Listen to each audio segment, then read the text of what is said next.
আমরা তো বাড়িতে অনেক রকমেরই পকোড়া বানাই, কিন্তু কাঁঠাল বিচে দিয়েও খুব সুন্দর পকোড়া বানানো যায়। বিশেষ করে যখন খুব বৃষ্টি পড়ছে, কাঁঠাল বিচে তো বাড়িতে শুকনো করাই থাকে, তখন একটু কাঁঠাল বিচেগুলো ছাড়িয়ে দুফালা করে বেশ কুড়ে ধনে পাতা, কাঁচা লঙ্কা আর একটু হলুদ গুঁড়ো, লবণ আর একটু লঙ্কা গুঁড়ো দিয়ে বেশ সুন্দর করে মেখে বেসন দিয়ে ডালের বাটা দিয়ে সুন্দর পকোড়া বানানো যায়। এই পকোড়া বানানোর জন্য আমি প্রথমে ধনে পাতাগুলো ছোট ছোট করে কেটে নিচ্ছি। এই যে দেখছেন ধনে পাতা, কাঁচা লঙ্কা, কাঁঠাল বিচে একসাথে রেখে দিয়েছি। ধনে পাতাগুলো সাইজ মতো ছোটো ছোটো কেটে নিচ্ছি। এরপরে আমি কাঁচা লঙ্কাগুলোও কেটে নেবো। এই দেখছেন কাঁচা লঙ্কাগুলো ছোট্ট ছোটো করে কেটে নিচ্ছি। বেশ যখন মাখবো বেশ সুন্দরভাবে যেন মুখের মধ্যে যেমন না বড় বড়গুলো পরে বেশ ঝাল বেশি লাগবে, একটু ছোটো ছোটো কেটে নিলে বেশ মাখো মাখো হয়ে যাবে মাখার সময়। আর এই পকোড়াতে কাঁচা লঙ্কা না দিলে ভালো লাগেনি।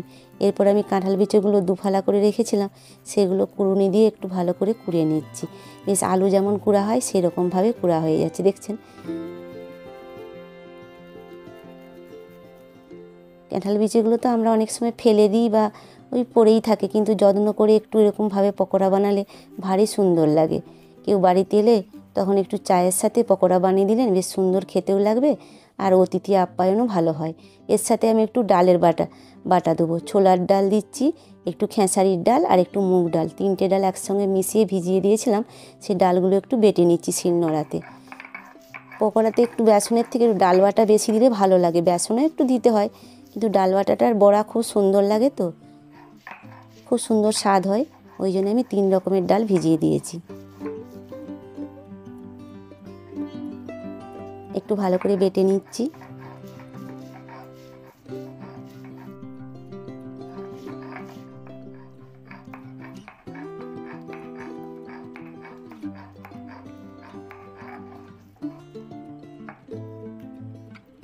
ব্যাস অনেকটাই ডাল বাটা হয়ে গেছে। এই পাশে আমি ডালটা তুলে নিচ্ছি। এই দেখছেন ডাল বেটেছি, কাঁঠাল বিচে কুড়েছি আর এই সবগুলো একসাথে রেখেছি। এবার উনুনটা ধরিয়ে দিয়েছি। বাদামটা একটু শুকনো কড়াতে নেড়ে নিচ্ছি, ছোটো হামাল দিস্তে গুঁড়িয়ে নেব। বেশ বাদামটা দিলে ভালোই লাগে। খুব কম সময়েই হয়ে যায়। এই বাদামটা আমার ভাজা হয়ে গেছে, এবার আমি নামিয়ে দিচ্ছি।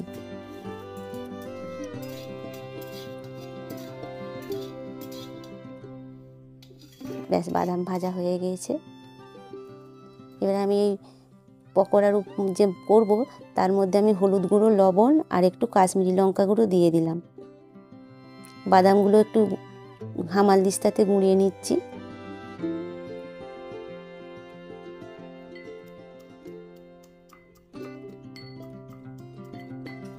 এই হামাল দিস্তা খুব সহজেই গুঁড়ানো যায়, বেশ সুন্দরভাবেই ওই জন্য এটা ব্যবহার করা যায়। এই দেখছেন সঙ্গে সঙ্গে গুঁড়ানো হয়ে গেল। এবার একটু পরিমাণ মতো বেসন দিয়ে দিলাম। এবার ভালো করে মেখে নিচ্ছি। খুব বেশি জল দেবো নি, ওই ডাল বাটা আছে তো ওর সাথে একটু মাখো মাখো করে মেখে নিচ্ছি।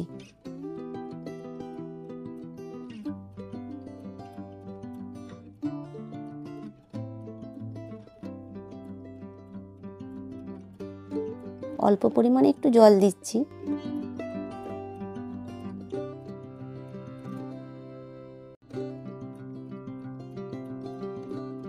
ধনেপাতা, কাঁচা লঙ্কা আছে, খুব সুন্দর গন্ধ উঠেছে দেখুন। এই যে দেখুন আমার মাখা হয়ে গিয়েছে। এবার কড়াইয়ের উপর সাদা তেল দিয়ে দিলাম।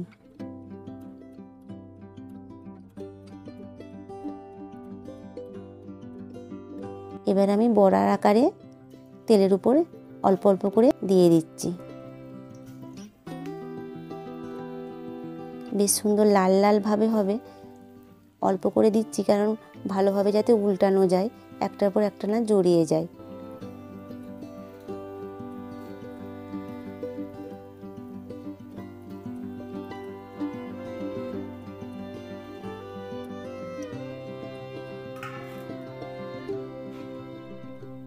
আস্তে আস্তে আমি একটা করে করে উল্টিয়ে দিচ্ছি। এই দেখুন এক পাশটা বেশ ভালোই লাল লাল ভাব এসে গেছে, অপর দিকটা উল্টিয়ে দিচ্ছি।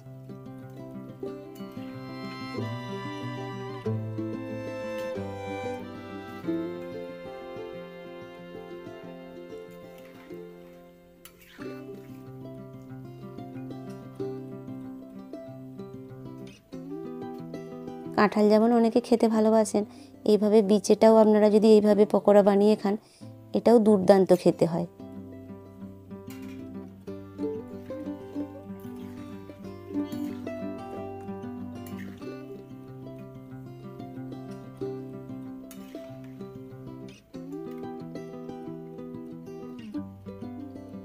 দেখছেন কি সুন্দর লাল লাল ভাব হয়ে গেছে। কাঠি উনুন তো খুব সুন্দর তাড়াতাড়ি রান্না হয়ে যায়।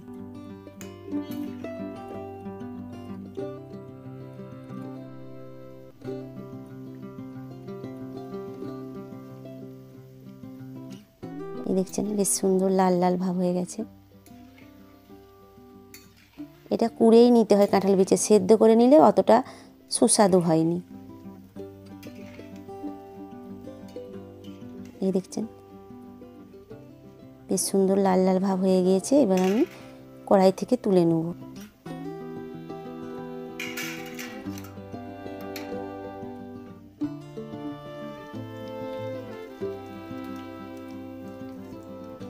ব্যাস, কাঁঠাল বীজের পকোড়া বানানো হয়ে গিয়েছে। আমি এবার কড়াই থেকে তুলে নিলাম। এই দেখুন আমার কাঁঠাল বীজের পকোড়া বানানো হয়ে গিয়েছে। বিশেষ করে বর্ষার দিনে বিকেলবেলা বেশ চায়ের সাথে ভেজে খাবেন, খুব সুন্দর লাগবে। আমার ভিডিও যদি আপনাদের ভালো লাগে তাহলে কমেন্টে জানাবেন। দেখা হচ্ছে শীঘ্রই পরের ভিডিওতে। আপনারা সবাই ভালো থাকবেন, সুস্থ থাকবেন। ধন্যবাদ।